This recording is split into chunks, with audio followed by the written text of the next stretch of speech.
right now, your brain is actually likely treating a minor, Tuesday morning Zoom meeting the exact same way your ancestors' brains treated a saber-toothed tiger attack. Oh, absolutely. Right, like the exact same survival chemicals are just flooding your system, prioritizing your immediate physical safety over literally everything else.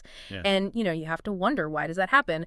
And more importantly, why do some people use those exact same chemical responses to casually launch million-dollar companies or leap out of airplanes, while the rest of us are, I don't know, left agonizing over which brand of toothpaste to buy at the grocery store? Yeah, it completely changes how you view human behavior when you realize we are all of us running on the exact same primal hardware.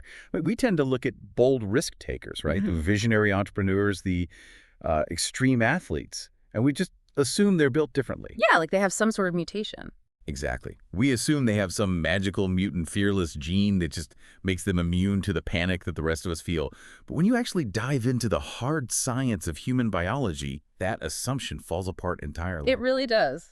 Well, welcome to the deep dive. Today, we are pulling from a really brilliant breakdown of Kate Sukel's book, The Art of Risk.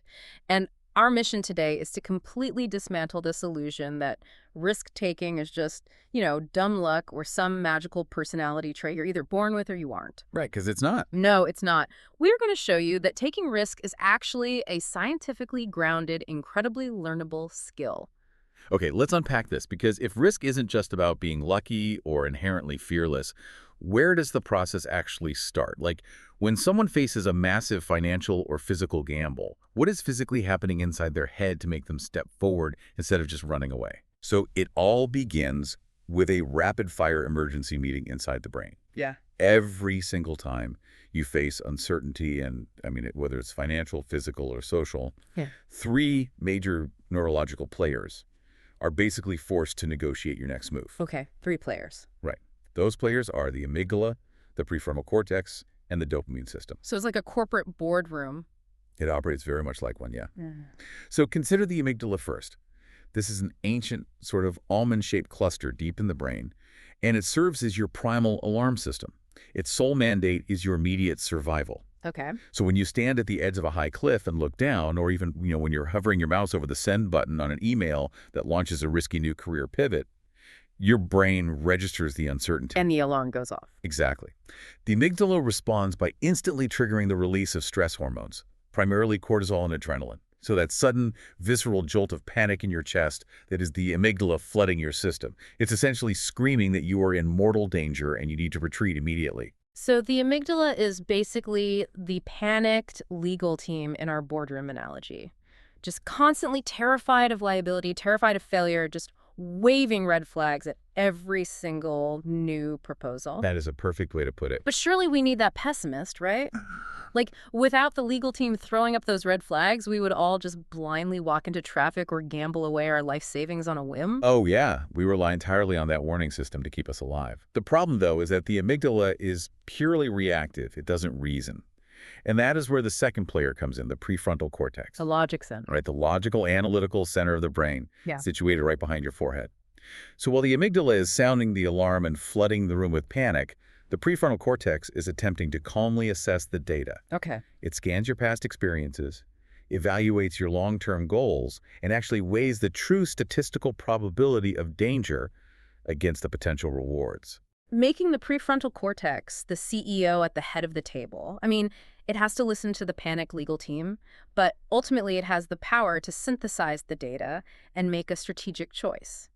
So if the CEO decides the payoff is worth the danger, it can send inhibitory signals to essentially override the amygdala's alarm. Exactly. And that dynamic is heavily influenced by the third player at the table, which is the dopamine system. Right. Now, dopamine is often simplified as just the feel-good chemical, but it's much more accurate to describe it as the brain's currency for motivation and survival learning. When you take a risk and you succeed, your dopamine system floods your neural pathways with this intense chemical reward. Wow. Yeah, it reinforces the behavior. It signals to the brain that the risk was highly beneficial. Which would make the dopamine system the hyperactive, aggressive sales guy in the boardroom. He's just chasing the next massive commission, completely ignoring the budget, and constantly pushing the CEO to take bigger and bigger swings. Yes. And some people simply have a much louder sales guy. Like, in certain individuals, the dopamine system is exceptionally robust. Really? Yeah, they require a much higher threshold of stimulation to feel that chemical reward, which means their brains constantly crave intense novelty and thrill. And this biological sensitivity is the mechanism driving extreme behaviors. Like what kind of behaviors? Things like high-speed street racing, compulsive gambling, or consistently making dangerously impulsive decisions. Their brain is literally prioritizing the intense chemical rush of dopamine over the very real possibility of ruin that the amygdala is flagging. Wow. So wait, if the amygdala is hardwired to freak out, does that mean the people taking massive risks just have a broken amygdala? Like, are they actually fearless? What's fascinating here is that the answer is a definitive no. Really? The concept of total fearlessness is 100% a myth. Billionaire entrepreneurs, professional skydivers, deep-sea explorers, they experience the exact same physiological rush of stress hormones as you do. That's wild to think about. It really is. Hmm. To understand why, we have to look at the mechanics of fear. Hmm. When your palms sweat, your heart races and your stomach drops, your sympathetic nervous system is basically taking over. Millions of years ago, sweaty palms actually improved your grip on tree branches. Huh. And the racing heart pumped oxygen to your muscles so you could sprint away from danger. Uh-huh. Your stomach drops because your body is literally pulling blood away from non-essential functions like digestion to fuel your limbs for a fight. But today, my body is initiating that exact same sequence, like preparing me to literally fight a predator to the death just because I have to give a 5-minute presentation to my marketing department. Exactly. The perceived threat has updated, but our biological alarm system is still running software from the Stone Age. That's exactly it. The secret of elite risk takers is not that they possess some mute button for that alarm. They simply interpret the alarm differently. Interesting. How so? Instead of viewing a racing heart and sweaty palms as a sign to run away, they view it as their body preloading energy and oxygen to help them execute a difficult task. Oh, wow. Yeah, they rebrand panic as readiness. They recognize that the physiological sensation of fear is just a biological signal that they're leaving their comfort zone and gathering new, necessary data. That fundamentally shifts the paradigm. Like, the goal isn't to magically eradicate the physical sensation of fear because you literally can't. The goal is to partner with the fear. You use the adrenaline as a tool to sharpen your focus. Exactly. But taking that concept and applying it to real life feels like a massive leap. I mean, if we have to accept the cortisol and the racing heart, how do we physically force ourselves to step forward when the legal team in our brain is screaming at us to retreat? Well, you have to train the CEO to handle the pressure. Huh. You don't just wake up one day and decide to mortgage your house for a startup, right? The source material outlines this structural approach called the risk ladder. The risk ladder. Yeah. It relies on the biological mechanism of progressive overload, which is very similar to weightlifting. You don't walk into a gym and try to lift 300 pounds on day one. Right, your muscles would completely fail. Exactly. You lift 30 pounds, you create micro tears in the muscle, it repairs itself, and then it grows stronger. So every time you survive a small calculated risk, your brain's risk assessment algorithm gets new, undeniable data that the environment is actually safe. Yes, precisely. It recalibrates your baseline tolerance. And I guess if you actively avoid a risk out of fear, your confidence shrinks because you've reinforced the amygdala's belief that the situation was deadly. That's spot on. Yeah. The structured way to climb that ladder is through what Kate Sukal calls training for risk, and that utilizes exposure and simulation. Okay, let's break this down. So, exposure is the process of repeatedly submitting yourself to a highly uncomfortable situation until the amygdala stops perceiving it as a life or death threat. Navy SEALs provide a perfect example of this mechanism. Oh, yeah. Their training is insane. Right. During training, they undergo this thing called drown-proofing, where they must perform complex tasks underwater while holding their breath for extreme durations. Which is terrifying, because the urge to breathe isn't just uncomfortable, it triggers the hypercapnic alarm in the brain. Oh. Like the buildup of carbon dioxide sends this desperate, uncontrollable panic signal that you are literally dying. Yes, but through repeated controlled exposure, their prefrontal cortex learns to override that hypercapnic alarm. Wow. The brain physically recalibrates. It eventually classifies that extreme state of oxygen deprivation as a manageable, normal condition rather than an emergency. That is exposure. Okay. Simulation, on the other hand, is practicing the risk variables before you are exposed to the actual danger. Firefighters do this by studying the precise thermodynamics of how fire spreads in enclosed spaces. Pilots log hundreds of hours in incredibly complex flight simulators before they ever touch the controls of a commercial jet. Right. So by the time they face a massive mechanical failure in the air, their brain has already navigated that exact variable 100 times in a safe environment. Okay, I have to challenge this slightly, though. Go for it. That framework makes total sense if you are a pilot or a surgeon with access to a multi-million-dollar state-of-the-art virtual reality simulator. But what about the listener right now who is terrified of leaving a secure corporate job to start a consulting business? Life doesn't offer a simulator mode where we can test run a career pivot to see if we go bankrupt. How do everyday people replicate this? That's a great point. For everyday scenarios, simulation is simply rigorous, exhaustive preparation. Oh, Okay, yeah. If you plan to invest your life savings into a new venture, you simulate the risk by stress testing every single variable. You run Monte Carlo simulations on your finances. You deeply analyze market trends. You interview founders who failed in the exact same industry to understand their missteps. so you're basically doing the homework. Exactly. You map out the absolute worst-case scenarios and draft contingency plans for each one. That exhaustive intellectual preparation that is your flight simulator, it preloads your prefrontal cortex with the concrete data it needs to definitively quiet the amygdala when it is time to officially resign from your job. Preparation acts as the ultimate antidote to panic. You are essentially giving the CEO an airtight dossier so they can confidently tell the legal team to stand down. Precisely. But here is the friction point. Preparing a dossier and climbing that risk ladder step by step that requires an enormous amount of time. What happens when time is entirely removed from the equation? Like, how do elite risk takers make those split-second choices where there is zero time to run a financial simulation or consciously weigh the odds? Well, that brings us to one of the most misunderstood mechanisms in human psychology, which is intuition. We often romanticize intuition as this mystical sixth sense, right, or some unexplainable gut feeling. But Sukel's research makes it very clear that intuition is entirely grounded in data. Here's where it gets really interesting because people talk about intuition like it is magic, but it's actually a highly sophisticated lightning-fast calculation. It reminds me of the background processes running on a smartphone. Oh, I like that. Yeah, like you're staring at the screen actively using one app that is your conscious prefrontal cortex. But behind the scenes, there is a silent processor crunching massive amounts of location data, tracking battery life, downloading updates, all without you consciously directing it. That background processor is exactly what your unconscious mind is doing. And it works through what neuroscientists call somatic markers. Somatic markers. Yeah, these are physical sensations linked to emotional memories of past outcomes. So imagine you're walking through an unfamiliar city at night, and you must choose between a well-lit main street and a quiet, shadowed alleyway. Before you can even begin to formulate a conscious pros and cons list, your stomach tightens and you feel an intense urge to avoid the alley. Right. Your conscious mind hasn't processed anything yet, but your unconscious mind has already scanned the environment. It noticed the lack of ambient noise, the flickering street lamp, the blind corners. It instantly cross-referenced those variables against a massive internal database of news stories, past experiences, and survival instincts, identified a threat pattern, and sent a physical sensation to stop you. Exactly. It's pattern recognition operating at warp speed. And this exact mechanism governs professionals in high-stakes environments. Like who? Well, when a professional poker player folds a decent hand because they read an opponent's bluff, they aren't reading minds. Their unconscious brain is registering microscopic shifts in the opponent's breathing rate, pupil dilation, betting cadence patterns they have absorbed over tens of thousands of hands.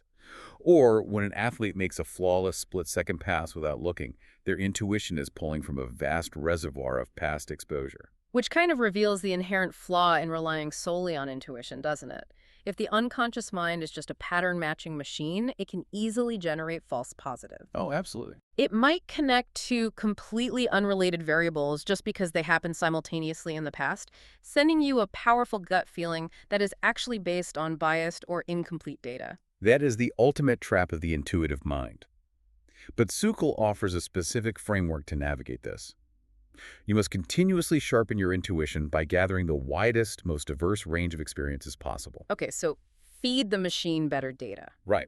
The more accurate data points you feed your unconscious processor, the more reliable its pattern recognition becomes.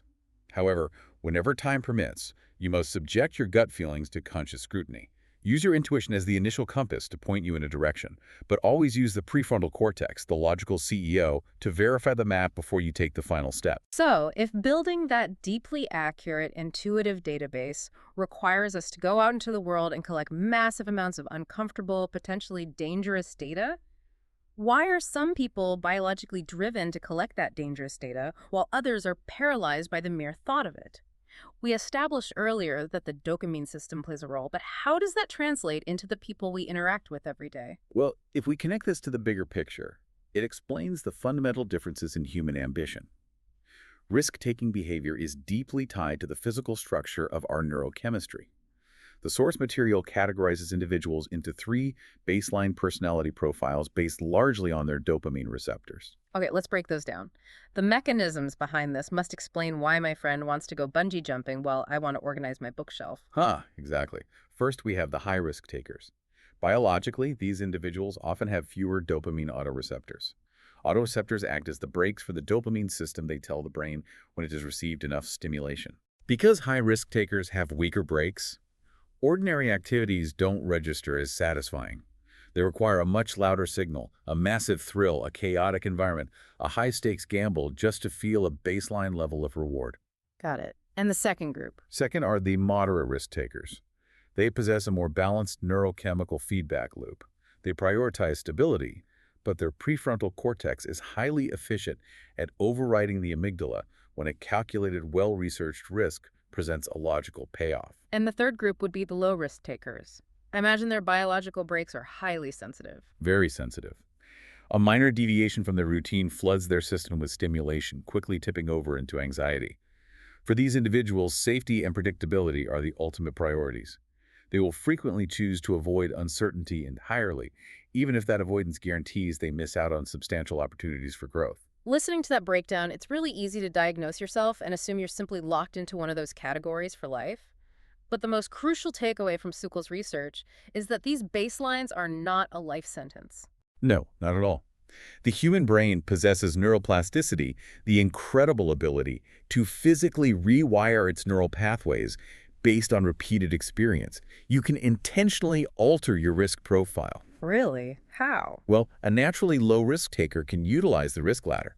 By deliberately forcing themselves into mild, manageable states of discomfort, they physically thicken the neural pathways associated with emotional regulation, gradually expanding their comfort zone. And the high-risk taker, whose dopamine system is constantly demanding bigger thrills, can utilize neuroplasticity in the opposite direction. They can train themselves to insert a mandatory pause between the impulse and the action, forcing the prefrontal cortex to engage and analyze the data before they make a destructive leap. Exactly. It works both ways. So what does this all mean? If we zoom all the way out, the profound takeaway from the science of risk is that uncertainty is not an enemy to be avoided, nor is it a genetic lottery ticket reserved for the fearless. Risk is simply a mechanism. It's the biological bridge between living an ordinary, static life and achieving something extraordinary.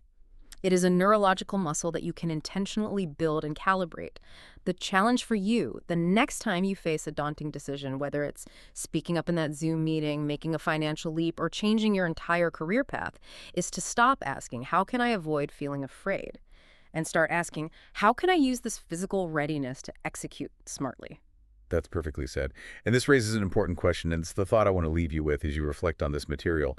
We've established that the ability to take risks is a biological muscle. Like any muscle, it requires resistance, repeated exposure, and minor failures to grow strong. But consider the modern environment we inhabit today. We have built a world explicitly designed to eliminate daily friction and daily risk. We rely on GPS so we never experience the uncertainty of being lost. We use spell check so we never face the minor social risk of a typo. We are surrounded by algorithms that perfectly curate our media feeds to ensure we are rarely exposed to uncomfortable or challenging ideas. We live in a frictionless safety bubble. We do. So if our daily routines are systematically stripping away all the micro risks that normally exercise our brain's risk assessment hardware, are we accidentally allowing our biological risk muscles to atrophy? And when a massive, unavoidable life risk finally lands on your doorstep, will you still possess the neurological strength to step forward? Are we engineering away our biological capacity to be brave? That is a fascinating, slightly terrifying concept to chew on the next time you find yourself agonizing over a minor everyday choice, wishing you had the courage to take a real leap. We want to thank you so much for joining us on this deep dive. Find a small way to test your comfort zone today, and we will see you next time.